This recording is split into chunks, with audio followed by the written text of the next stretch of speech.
In a recent conversation, Scott and I were talking about people getting promoted to certain higher level positions in an organization.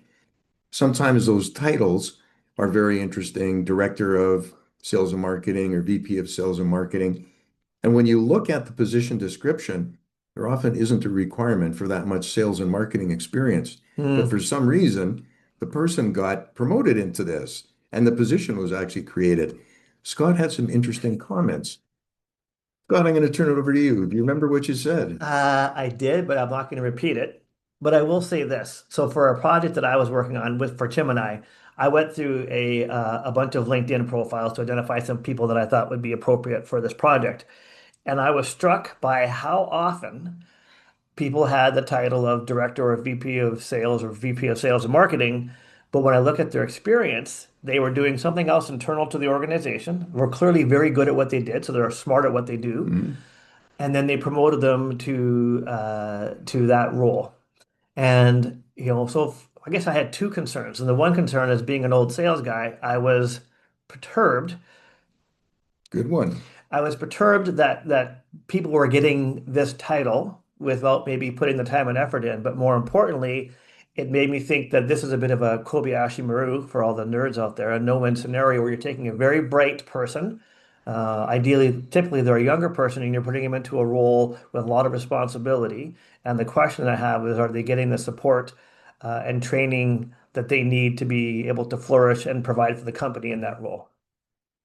And you had a couple of other modifiers that you used at that So time, those titles. adjectives, yeah, and particularly what you found in terms of people's experience. Bear in mind, we're not being critical of the people that are put in that role. What we're being critical of, or asking you to be a little self-reflective of, is are you actually supporting the person in that role? If they don't have the necessary experience, how are they going to get it? Is it taking a marketing program? Is it going to Professor Mark Ritson and his mini MBA in marketing and doing something like that? Yeah. Or is it some other kind of structured program? Is it coming to Pace and taking a program to get a marketing diploma? There are options to build in that area. Sales is tougher because there's not a sales school that you go to. There's not. And so, Scott, in a situation like that, what's an area that a company might look at to help somebody gain not how to sell, because we believe they would have that, but help them get to that leadership level for a sales team? There's a bunch of stuff here, and this is meant to be a tight, short video. But I would say this is that this really is an example of where you want to be investing in that person. And it might be to find them a mentor within the organization. It might be to hire an external coach or consultant to work with them so they can learn they can again learn the fundamentals, learn the key things that they need to focus on. I guess the example that I'm thinking of when I put this scenario into ChatGPT without any context. I said, "Here's something that I have observed. What do you think my concern would be?" And ChatGPT came back and said, "You're concerned that these people are going to be put in to positions to fail, and that they're going to get frustrated, they're going to leave, all of those things." And the example that Chat gave was, you wouldn't take somebody as who's a bookkeeper and make them the CFO of the company, no more than you would take somebody who's a junior IT person and put them in charge of cybersecurity.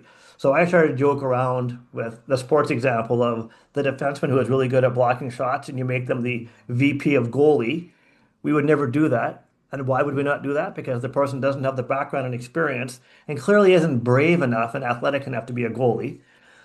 Sure, let's go with that as the answer. By the way, he's the goalie in real life. And then to use an example for, Tim having a football background, you wouldn't take somebody who's a really great receiver and say, "You're so good at receiver, we want to give you a bigger role. We're going to make you the director of quarterback." So if we don't do those things in sports, is there a lesson there in terms of why we do those things in business? And if we're going to promote somebody who's very, very bright and good at what they do, um, I want to finish the question here. Are we providing with the proper supports and guidance that they need so they can excel in the position and drive profitable revenue for your company?